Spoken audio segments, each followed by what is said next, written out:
مسلمانوں، سب نمازیں خصوصاً بیچ کی نماز یعنی نماز عصر پورے اہتمام کے ساتھ ادا کرتے رہو اور اللہ کے آگے ادب سے کھڑے رہا کرو. پھر اگر تم خوف کی حالت میں ہو تو پیادے یا سوار جس حال میں ہو نماز پڑھ لو. پھر جب امن و اطمینان ہو جائے تو جس طریق سے اللہ نے تم کو سکھایا ہے جو تم پہلے نہیں جانتے تھے اللہ کو یاد کرو.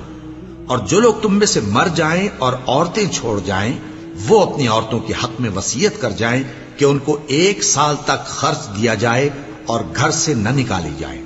ہاں اگر وہ خود گھر سے چلی جائیں اور اپنے حق میں پسندیدہ کام یعنی نکاح کر لیں تو تم پر کچھ گناہ نہیں. اور اللہ زبردست ہے، حکمت والا ہے. اور مطلقہ عورتوں کو بھی دستور کے مطابق نان و نفقہ دینا چاہیے. پرہیزگاروں پر یہ بھی حق ہے.